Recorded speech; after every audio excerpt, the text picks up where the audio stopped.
Good morning, everyone.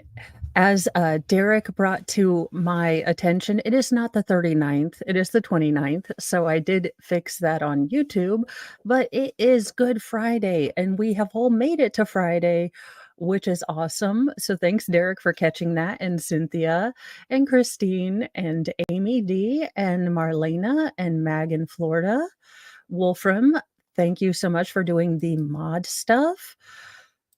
Awesomely awesome stuff, and thanks for being here. Welcome, Flux, and let's see if I didn't wanna make Hey, Joe, probably not here. Maybe, we'll see. I'll probably get distracted.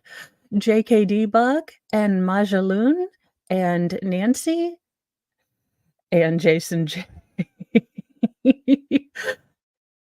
and, Lori McClosh and Flash Fan and Terry D and John and Sophia Starlin, Phoenix, or I want to say Phoenix, and Iron Rabbit, AC's Wildflower, Alice G, Brian Smith, and Christy.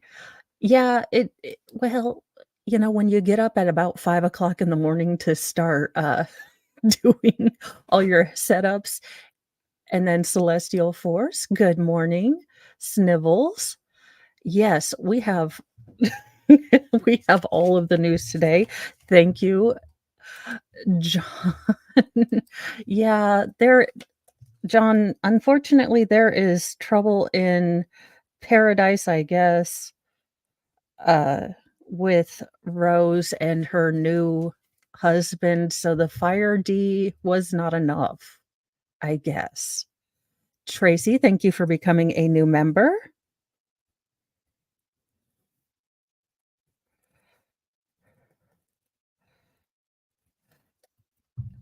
Thank you so much. Yes, she is yeah, and welcome, Rescue Puppy. We love all the new people here. So, Gypsy Rose Blanchard is separating from her husband, Ryan Anderson, 3 months after her prison release.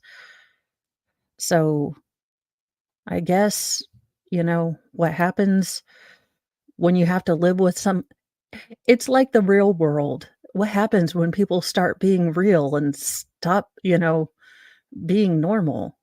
I guess, real world when you have to live with Gypsy Rose all the time or vice versa, it just I don't know if what was going on there, but holy fazoli's, he looks just like her mother, so, ooh. It wasn't all roses for these 2. Gypsy Rose Blanchard and her new husband, Ryan Scott Anderson, are calling it quits less than 3 months after she was released from prison. Dang it. What I mean and then Lady Down Under, Mulder, welcome, and thank you so much for joining us this morning. I mean, good night. If true love can't work for Gypsy Rose and this dude, what about the rest of us? Uh, Blanchard, 32, announced the split on her private Facebook account Thursday, according to People. People have been asking what's going on in my life. Unfortunately, my husband and I are going through a separation. I moved in with my parents. Uh, Down on the bayou, she wrote in a post obtained by the outlet. I have support from my family and friends to guide me through this. I'm learning to listen to my heart. Right now, I need time to let myself find who I am. I know. Sal, I thought he could fix her. I thought all you needed was a couple dangly bits and she would be okay. Sal, I guess the field is now wide open after she's worked on herself for a little bit for you to come in and fix her. Anderson, 37, started seeing Blanchard after they met in 2020 while Blanchard was serving a 10-year sentence for the second-degree murder of her mother, Claudine Dee Dee Blanchard. the relationship between the Louisiana middle school special education teacher. Okay, y'all, if this dude looks like he might not look, I'm just saying, he looks like he should be prohibited from working with children, but okay. She did, she did unalive her mo well, she committed the conspiracy while she was not the one to stab her mother. She did sort of put into motion all of the so she is moving in with her father and, I'm guessing her stepmother. So she didn't stab or unalive the mother per se, but she did, invite the person in and help plan the unaliving. So that's what she was charged with. Now, her mother had also, abused her very, very extensively with, Munchausen by proxy, which I think is called fractious by proxy now. They've changed things up. But, if you meet someone in, oh, I don't know, the pen, I can't imagine why that wouldn't be such a wonderful start to any relationship. A little. The the pair were married in a jailhouse ceremony at Missouri's Chillicothe Correctional Center in July 2022. So they were dating for 2 years and got married. Who would have thought that 3 months out would break the illusion of a relationship? She was granted parole in September and released from prison December 28th, nearly 3 years ahead of schedule. Days after her release, Blanchard told People she was excited about married life now that she was out of prison and planned on having a new ceremony with her husband outside the prison. We do plan on having a reception redo wedding with all our family and friends and the dress and the cake and everything because we deserve that. I deserve that. He deserves that. Ma'am, you kinda helped unalive someone. You put all the blame on a severely autistic young man that you manipulated. I don't know, talking about what you deserve is a great thing. I mean, she explained that she and Anderson had only had the quote unquote "prison wedding" so they could make their vows to each other since it meant something to get it done before her release. I think the party is the kind for everyone else and us, but mostly for everyone else, she added about having another ceremony. However, it wasn't all smooth sailing out of the gate for Blanchard, who indicated during the interview she was nervous about what the future may hold for them. I've never lived with a man, Blanchard explained. I grew up with a mom, so I didn't even grow up with a dad in the house. So I'm like, I don't even know what it's like to live with a man. Uh, well, y the towels will just remain on the floor. They don't go into a basket. I'm just kidding. I think the only fear I have is honestly just making sure we have good conflict resolution, she added. I'm a very in the moment type of person, so I want to make sure that if we have an argument, I want to clear up the moment in the moment. He's the opposite, where he has to sit on things and think about it, then come back a couple hours later and resolve it. I guess Mag's in Florida. It won't be the last we hear of her, sadly. That is the thing I am worried about. As much as I make fun, she was terribly abused, and I don't know. She says that it was her. And thank you for the super chat. She said that it was her parole officer who kind of told her to ease out of this whole, going on interview tour and things like that because a lot of people, including those of us who have watched the case, Tracy, thank you for the super chat. And yes, the seat will remain up, even if you have younger, wild, or feral children people. And thank you for the super chat.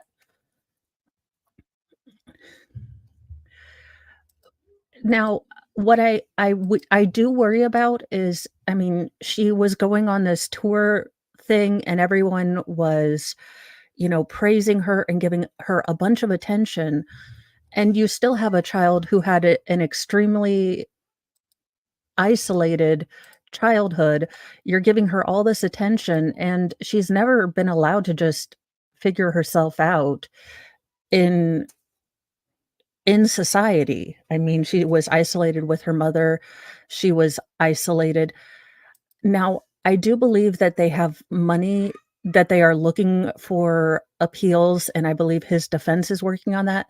Um, Sal and Excited Utterance have a lot they did a lot of deep dives into Nicholas, Godejohn, who was the actual, if you wanna say, the muscle of this case that actually did unalive, the mother, and he definitely did not get the sort of pass that Gypsy Rose got, and with a lot of the testimony, even with Gypsy Rose testifying for him or in his case, it definitely, just there's a lot of people that think that she got off considerably lightly compared to Nick, and they sort of have the same neurodivergence going on, or at least Nick Godejohn did seem to be easily manipulated and led. So, while he still did a terrible thing, it did seem like the state prosecution went very light with Gypsy Rose and not enough. And then with her whole publicity tour, she was kind of going out there, and it really it did not, translate well when she was basically being held accountable for the same thing, for her to make herself look like an innocent party. So I do worry that you have someone who's not been properly socialized in understanding how the world works. You gave her a bunch of attention, and now this 15 minutes of fame is over. How is she going to navigate that? Is she going to want to become more of a private person and really work on herself? Or is she going to start doing anything to get clicks and clout?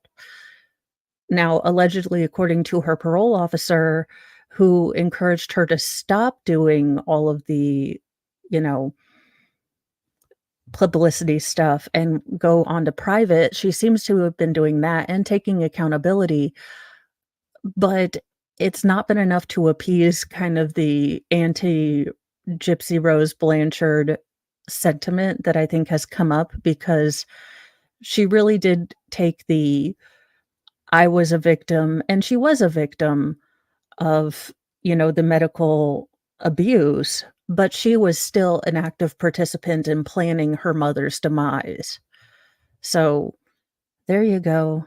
I guess I guess we'll just have to see, but this is really changing my views on love. If Gypsy Rose and her not mom can't make it, I don't know what we'll all do. Uh, in other news, the corn industry is asking the Supreme Court to block a Texas law requiring age verification before assessing sites. Now, nothing could mobilize all the hubs than, faster than, hey, you have to be over the certain age to watch these things. I mean, I don't know that this is the single most important Supreme Court case that we'll have this year, but I'm sure the Supreme Court will get to hear this. The adult entertainment industry will ask the US Supreme Court to block a Texas law that requires adult websites to verify the age of users. This case presents the justices with a chance to opine on the legal protections afforded to the adult, um, artistic, content, particularly in the context of the internet. The Nation's most conservative appeals court, the New Orleans-based U.S. Court of Appeals for the Fifth Circuit, ruled on March 7th to overturn a district court injunction that blocked Texas House Bill 1181. The law requires internet companies whose content consists of more than one-third of the corn uh, to oh gosh to use reasonable age verification methods to limit their distribution to adults and to display a health warning before showing any such materials. Embattled Texas Attorney General Ken Paxton began enforcing the law in February and shortly thereafter began a $1.6 million civil action against Cornhub for noncompliance. The Free Speech Coalition, an association of the adult film industry, sued to block the Texas law, claiming that it both violated the First Amendment and conflicts with Section 2 or 203, sorry, blah, blah, blah, blah, blah, 230 of the Communications Decency Act. Well, I did not have that on my 2024, bingo kit. The Free Speech Coalition, kind of a lobbying group for the adult film industry, is now using Section 230 of the Communications Decency Act.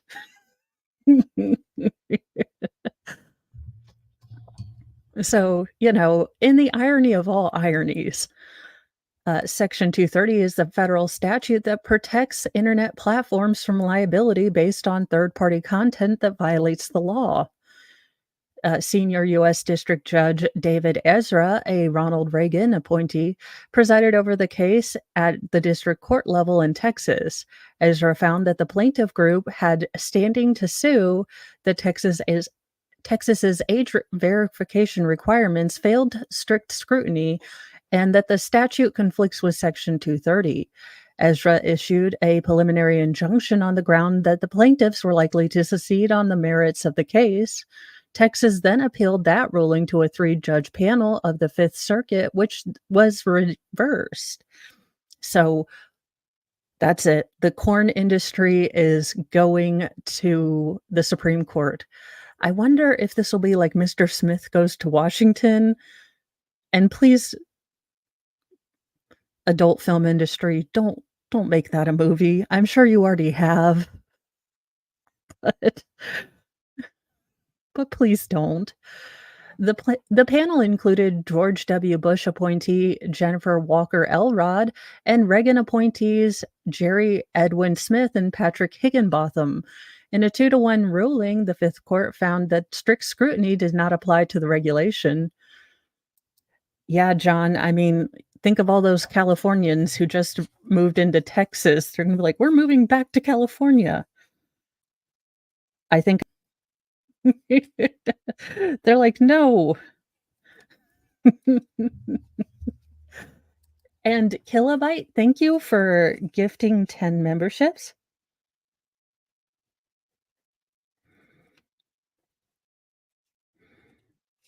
And those went to Tammy Bogard.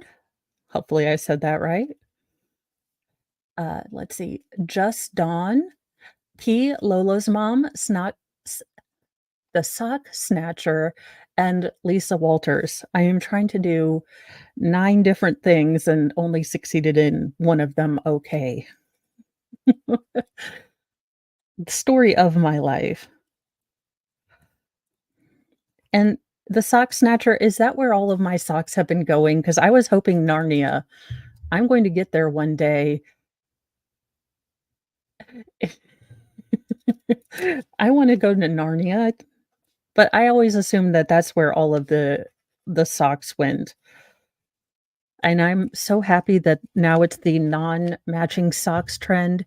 And thank you again to Kilobyte and for all of you who got memberships. Congratulations. Oh, thank you. Higginbottom. Yeah. It's, the absurdity of this makes me laugh. But now I figured out why Texas is doing that. They're like, hey, All you Californians that just moved in here, you can't have your hubs. You might wanna move back to California."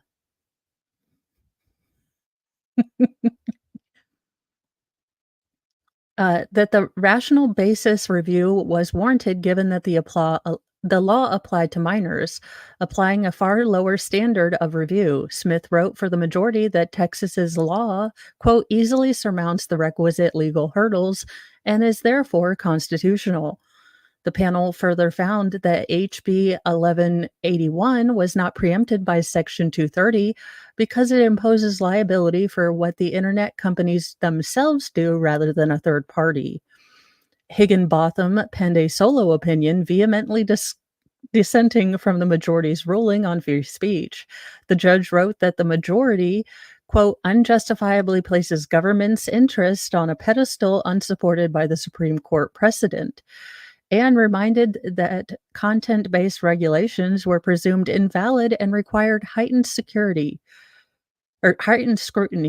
Higginbotham reasoned that although obscene speech lies outside the First Amendment's umbrella of protection, quote, not all sexual expression is obscene. Oh no, he's coming after my books. The judge went on to say that many romance novels, Marlon Brando movies, and scenes from Game of Thrones, The Color Purple, and The Girl with the Dragon Tattoo all contain depictions of sexual expression that may be offensive to children but are not legally obscene because they have cinematic value for adults. Okay, I'm pretty sure that, despite it being, I'm sure they have historical prawn, but I don't know that we're learning anything. Oh, no, that is totally okay. Listen, eh, yeah, if we're gonna take stuff off the air, I need the Teletubbies to be taken off the air for everyone. Limiting everyone's access to material simply because it could be inappropriate for minors would be far more than is necessary to accomplish the state's goals, said Higginbotham. Such an action is to burn the house to roast the pig, Higginbotham warned. In a filing Monday, the Free Speech Coalition asked the Fifth Circuit Court to stay its decision pending an appeal to the U.S. Supreme Court. It noted that the Fifth Circuit's decision is at odds with prior First Amendment rulings by the Supreme Court and argued that the matter creates a circuit split over laws applicable to the distribution of obscene materials to minors. Attorney Derek Schaefer, who represents the coalition or the Free Speech Coalition, confirmed to Law and Crime in an email Wednesday that a petition for certiorari will be filed in the case in the near future. Well, I mean, all you had to do was add a little numbery deal. I mean, who hasn't looked up things and had to put in their age? And I mean, remember when the internet first started and they were like, don't tell people your stuff? And now we're just putting all of that out there. Who knows? In other odd news, um, I did not also have this on my bingo card. A chainsaw killer wore a scream mask while hacking up his neighbor, then went home to watch a movie. Well, I guess, I mean, he was done with mission accomplished, have to go watch, the new Godzilla movie. Sir, what in the actual heck? And the sad thing is that his eyes match the little, turtle vest. I'm j A Pennsylvania man allegedly unalived his neighbor with a chainsaw while wearing a scream mask when you really should be wearing an Evil Dead mask. I'm just saying. If you're gonna use a chainsaw, it's all Evil Dead. It is no victim, Edward Whitehead Jr., 59, was pronounced, well, dead on arrival Monday afternoon after being found in his home in Layton with gruesome cuts on his head, arm, as well as defensive wounds to his hands, state police told local media. Whitehead had been struck multiple times with a knife and a battery-operated chainsaw, State Trooper Anthony Petrosky told WFMZ. Just What is I mean, there's nothing going those are some Lance or some Manson lamps right there. There is nothing behind those eyes. That's actually one of the more scary mugshots I've ever seen, and it's not because he looks monstrous, it's just there's nothing behind those eyes. The suspect was wearing an all-black outfit consisting of a mask from the Scream character, the trooper said. Cops zeroed in on Whitehead's next-door neighbor, Zach Moyer, 30, after he was seen on surveillance footage leaving the back of the dead man's home. Lehigh Valley Live reported, citing authorities. Moyer began communicating with the cops via a notebook, making wild claims about Whitehead being involved in crimes, including one note reading, quote, Ed unalived women and kids. Eddie Jr. unalived women and kids last summer. Okay. The wild allegations are, quote, not something we're looking into, Petrosky stressed to Lehigh Valley Live. Moyer eventually handed himself in wearing a red hoodie rather than the Scream outfit he allegedly wore during the horrific attack. I'm sure he wrote it all down and filmed it for reasons I don't understand. Moyer's sister told the police he had been talking about unaliving his neighbor for a week before the ghastly crime and went to home to watch a movie while waiting for cops to arrive, according to police records cited by Lehigh Valley Live, which did not identify the flick he watched. Swear to God, if it was waiting for it to exhale, I'm gonna lose my shoot. And sister, if you knew he'd been talking about and seemed a bit unstable about, undoing his neighbor, maybe you should have warned someone. Just asking for a friend. He also hid the battery operated chainsaw and knife, which cops found along with the costume, according to police records. Moyer's mugshot showed a red wound and remains of a bandage under his eye, which the suspect said came from being hit by his alleged victim. Megan Bernowski,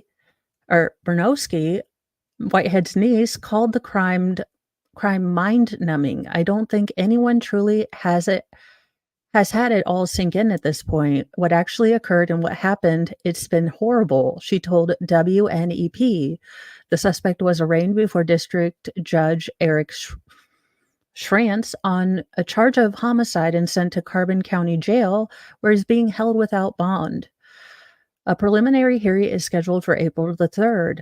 The day after the arrest, police responded to the scene again amid reports that Moyer's father, Francis, was harassing the Whitehead family. What kind of Hatfields and McCoys thing is going on here? The elder Moyer was arrested on harassment and related charges, according to WNEP. I just don't know what kind of people or people in this world could do this. That's a sad thing, the victim's other niece, Jennifer Whitehead, told the outlet. So it seems like mental illness is going on here, but then it also seems like the entire family just didn't get along with the other family. I want more information to come out about this because I have no idea what is going on. In a bit more happy news, Punxsutawney Phil, the spring predicting groundhog, and his wife Phyllis are parents to 2 babies that will continue to tell us that winter is never ending. Moyer, not Moyle.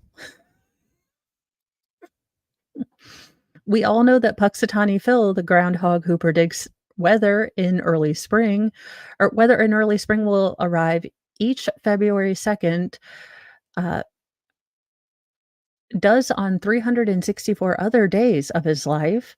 Well, he has a wife. I have all the questions, Tracy, and I think that we're gonna learn more. I'm guessing that I'm not a doctorologist or you know, any sort of ologist, but I'm guessing there's either going to be a history of mental health issues or these 2 families had a history of feuding. Okay, the Pennsylvania group that handles Phil and his Our groundhog wife, Phyllis, says the couple have become parents. Aw. The Punxsutawney Groundhog Club said in a Facebook post Wednesday that Phyllis had recently given birth to two healthy babies. It did not specify their sex or give names for either one. Quote, "We are pleased to announce that Punxsutawney Phil has had his first children. We believe there are two baby groundhogs and that Phil and Phyllis have started a family." Thomas Dunkel, president of a tuxedo-clad group called the Inner Circle that carries on the groundhog tradition each year, said in a news conference Wednesday, "We're pleased about it, and I talked to Phil with my cane, which lets me speak groundhogese, and Phil could not be more excited about starting a family." Dunkel said a club member discovered the babies Saturday when he came to feed their parents fruit and vegetables.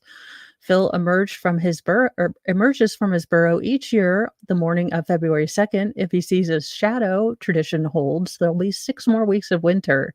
This year he did not see his shadow, which means early spring.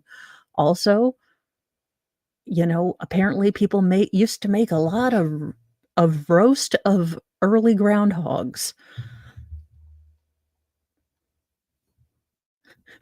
Phil is not known for his accuracy. But he is a new dad, so maybe he's just tired. Although best no although the best known, Phil is far from the only groundhog to try his hand at meteorology. There have been weather predicting groundhogs in at least 28 states and Canadian provinces and less formal celebrations far and wide. Phil and Phyllis live in a climate control quarters at the Punxsutawney Memorial Library.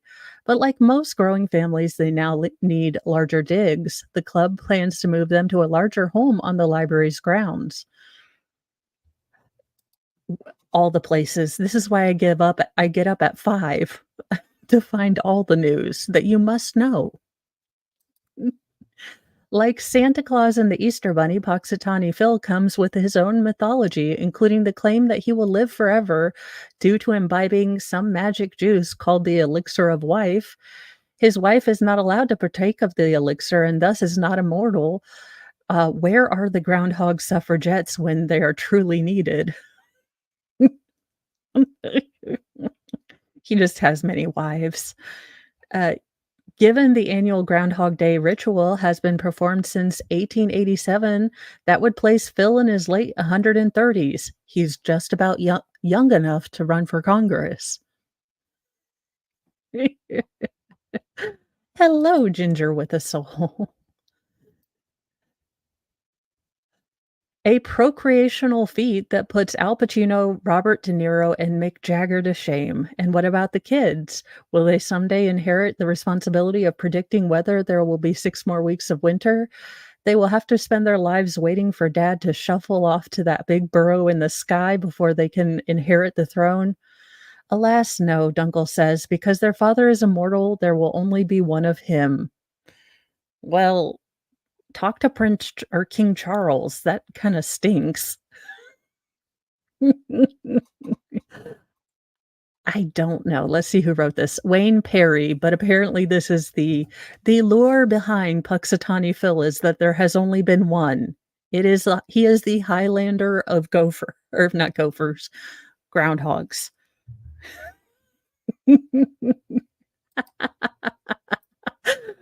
Oh no.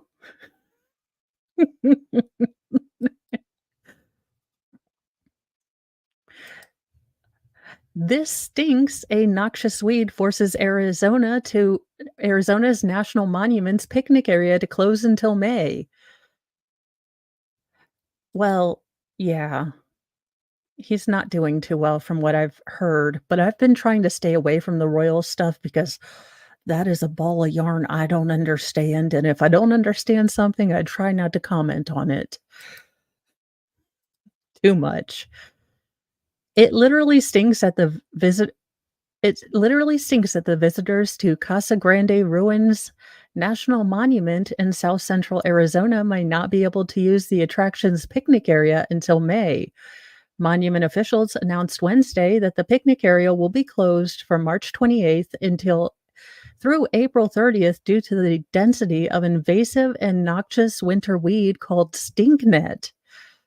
Well, a rose by any other name. We have a bundle of stinknets for you. Yeah, no. That can grow more than 2 feet or zero point 0.6 meters tall. The weed has a turpentine-like odor and can cause serious breathing problems as well as severe skin rashes. Stinknet has bright yellow blossoms on narrow green stems. The blossoms are round and similar to the shape of golf balls, right down to the dimple pattern. Well, so I know that he got or he had cancer or has cancer, but I know that the treatments we have for cancer are just about as bad as the cancer itself sometimes, and Kate too.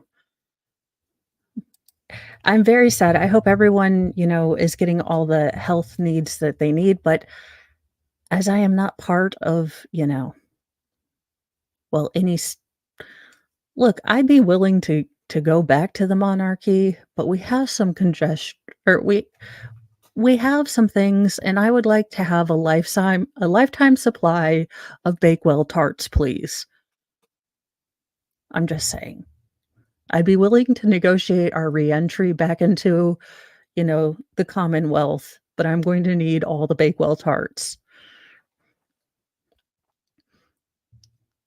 Uh, Arizona Native Plant Society officials said stinknet explosively spread in Maricopa County during the wet fall and winter seasons of 2016, 2018, and 2019.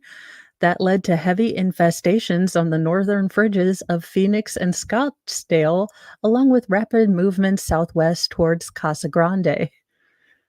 Uh, Monument officials are asking visitors not to walk near or step on the flowering weed to avoid spreading it. They said that Casa Grande Ruins team is working on a solution that will get the picnic area reopened as soon as possible, but they said it may take until May the 1st. The monument, located in Coolidge, about 20 miles northeast of Casa Grande, preserves a group of structures built by the Hokahokum tribe, or more than 700 years ago. And I hope I said that right. Oh, JKD Buck says depends on the cancer. What I have 10 years ago can be treated with little chemo and little radiation. It's the only cancer that doesn't lower your life expectancy, so I got lucky. Well, I am glad that you were able to get out with not so much chemicals being pumped into your body, and I am glad that you kicked its butt. But yeah, some of the stuff that they use for chemo, if spilled, requires people in hazmat suits to clean it up, and they put that inside your body. Mass, that's why I am willing to negotiate a re-entry into the Commonwealth system. But like I said, I'm going to need some concessions and send those Bakewell tarts right over.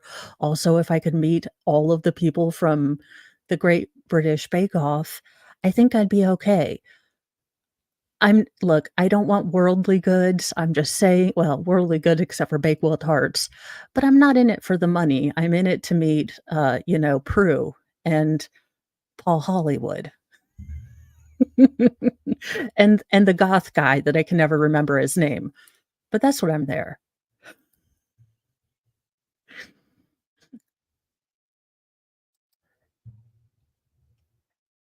I found a fossil on the beach, and it turns out it's 1.8 million years old. All I ever find on the beach is trash. An amateur fossil hunter made a mammoth of a discovery. Chris Bean, 56, was walking along a beach in Holland on the sea Exis.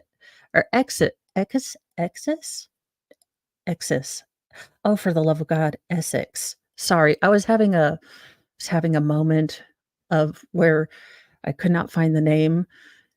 Essex, England, so not exits, but Essex. I can speak. When she spotted a wavy line in the gravel near the water and realized she might have stumbled onto something special. I saw it poking out and I thought, "It must be a tooth to have a pattern like that." I started scraping away with my hands, but it was so deep into the ground that my hands weren't good enough. Bean, mom of one from Goring by the Sea, West Sussex, told SWNS. She and her husband dug out the tooth and realized it was fully fossilized. Bean's discovery was serendipitous because earlier in the day she told her husband, "I'm going to find a mammoth's tooth." North Essex beaches are known for housing fossilized treasures, though Bean was still surprised she found one. Words are hard. Wait a minute. My mother says that we have English and Scottish in our heritage. I don't think we do, but I am of the skin complexion that can't go out in the sun. So I am willing to form an alliance with you. We'll have talks. I was in disbelief and very excited. While we were digging it out, I was hoping it was a mammoth tooth, but kept saying to my husband, "It can't be." She and her husband burst out laughing as we stood on the beach holding it. The tooth, believed to be from one of the largest mammoth species called the steppe mammoth, is actually 6.5 to 7 inches in depth and width and weighs about 4.4 pounds. The steppe mammoth roamed the earth about 1.8 million years ago, and is the ancestor to the woolly mammoth. Bean thinks that the fossil may be only half of a tooth. She plans to preserve it and soak it in distilled water for a few weeks before she preserves it with preservation glue and ethanol. I didn't know. I mean, it's already a fossil, though. Do you need to preserve it more? Look, I'm not a fossilologist, so I do not know. I want people to know about the deep, rich history behind this find. When you're an archaeologist, it's your duty to report finds, said Bean, who's been a member of the Hove Archaeological Society for the last 17 years. But I would also love to keep it and display it, Bain, who also volunteers at a museum in Worthington, explained. I mean, I'd put it on my mantle, to be honest. But, that's just me. Oh, and I know I did this story yesterday, but we now have pictures of the gentleman who married the one of the twins, and I cannot remember which one he's married to. So, okay, here's my question, like, do you stand closer to the one that you're married to so you can do the hug that way? Or do you hug the one that's further away so your wife can be more in the picture and not overshadowed by their sister? I don't know, but I have all of the terrible questions, but I just thought we do have a picture of said gentleman, and I don't know if this could be considered That's okay. Yeah, so, he is married to one of the twins, but I think I think the world needs another TLC special because we have all the questions.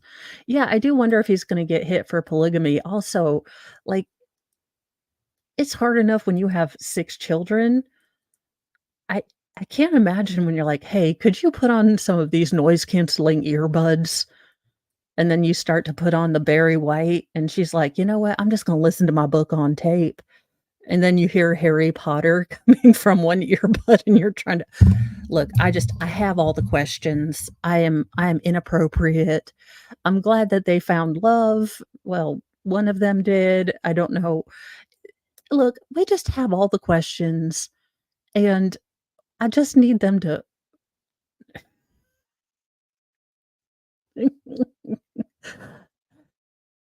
I don't know. It just I think America would like the TLC stories of all of this because I need all of the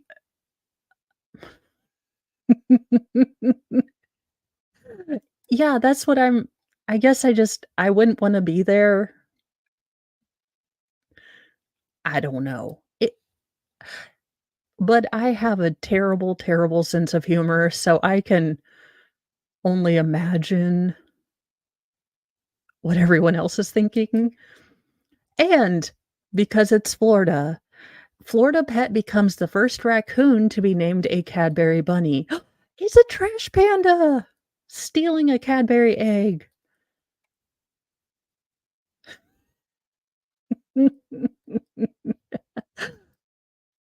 I just yeah, there's just so many questions that, like, how do you just life? And I know we all go to the most smexy time stuff, but how you just life, I can't imagine.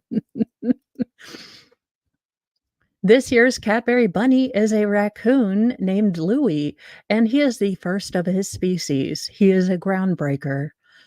Uh, to win the title, the candy company said. The company announced Louie the raccoon, a 2-year-old pet from Miami, Florida, was the winner of the 6th annual Cadbury Bunny tryouts and will have a role in the 2025 Cadbury Bunny tryouts commercial, an Easter tradition for the brand.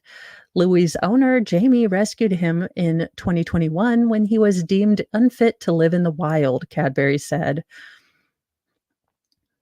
The raccoon won the hearts of voters on Instagram with his friendly face and his special skill creating paintings to be sold to benefit wildlife rescue and rehabilitation centers. Each year, we look forward to crowning a new Cadbury bunny, especially this year where we engaged fans in a new way through our bracket style competition. It was incredible to see pet lovers getting in on the fun, said Natalie Sh- Shuntinge, Senior Associate Marketing Manager at Cadbury's parent company, the Hershey Company.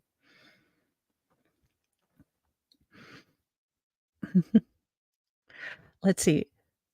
Witnessing how fans participated in each wave of voting, the love supporting our 30Q finalists from Cadbury fans across the US is a testament for the love of the Cadbury brand, she said.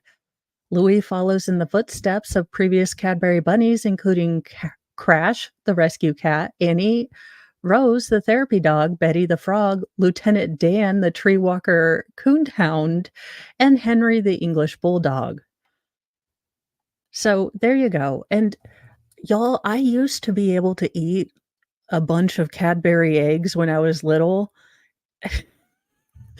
Well, I mean, the Hershey Company is hilarious. But now I'll have one and I'm like, "Oh, too much sugar. Holy cow." And in other news, so Mr. Mo was in the doghouse and then he was taken out of the doghouse and he got good husband points, but this all leads me to a story time with pets. So, you guys know that Wednesdays are generally our date night, and Mr. Mo being Mr. Mo, he wanted to talk about taxes before it because that stuff kinda makes him just excited. He's like, "Oh, I can plan our Roth, IRAs, and we can get you an IRA that, grows with your business," and stuff like that, and I am like, "I am so not in the mood to talk about this." So I was already in an irritated mood when I picked the movie, and it was gonna be Hellboy because I love it. Uh, and all through the movie, he is playing with his phone, and I am about to lose my mind because I am like, "Sir, we are here for a date night." And I guess I might have been in a little titchy attitude because I was like, "Sir, if you are playing with taxes, I am going to lose my mind." And he said, "No, no, I'm not." And then he turned around and he showed me what his phone was looking at. Now, you all know that Fry passed away, and I have been pretty sad about it and, looking for ways to kind of honor Fry in my background and things like that. And Mr. Mo knows I've been pretty upset. And before I even got Fry, I always told him on a certain birthday that ends with a 0, I was gonna get my own Maine Coon cat before we even said before Fry was even a thing, I was like, I always wanted because they're giants, they're huge, and I'd said this in passing several times over the years. Turns out Mr. Mo was talking to a cattery that's close, um, in Indiana, and he was actually setting up a time and filling out applications so that we could go, look at one of the newer sets of kittens next month, and I was like, "Aw, okay, you're not in trouble anymore." But it was nice, uh, he was just so, next month, we do have an appointment to look at some of the kittens, uh and so, yeah, and he's just all excited about it. He's like, "I didn't know they had extra feet and stuff like that."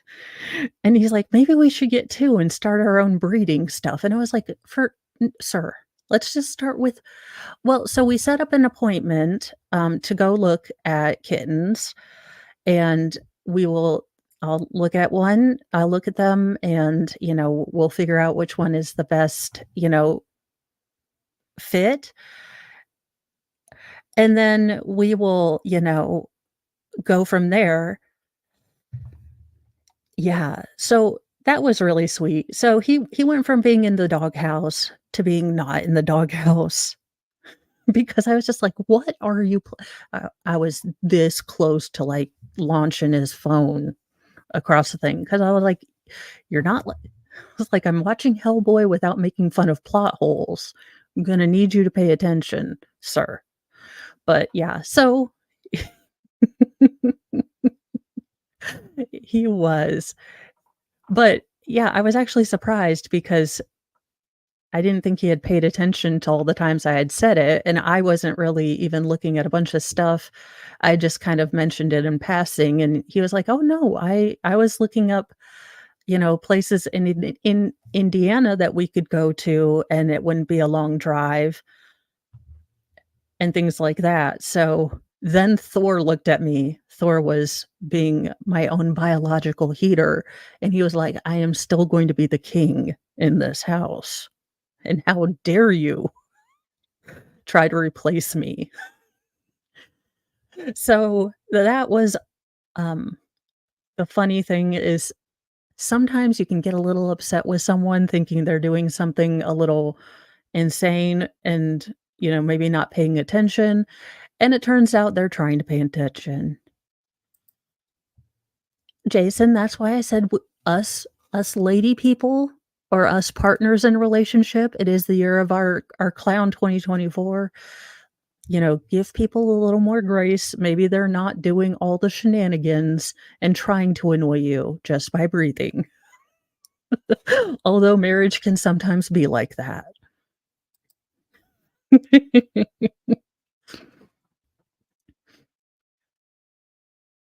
Besides, I did say I was sorry. I apologized. Although I did tell him, I was like, "Don't ever talk to me about taxes on date night. What is wrong with you?" So, on this Good Friday, I figured that would be a lesson to share, maybe don't assume that your partner is totally flicking you off because maybe they're doing something nice. You just didn't realize it. But I hope you all have a wonderful Friday and a wonderful Good Friday. Uh, if it goes like tradition with me, I don't know if anyone else has ever noticed it, but every year since I've ever paid attention, we've always gotten a rainstorm around afternoon on Good Friday, just for me. Aw, you put her engagement ring in a DVD box that night, you asked her to get it and put the DVD-R if or DVD on. Any other night, she would have done it, but not that night.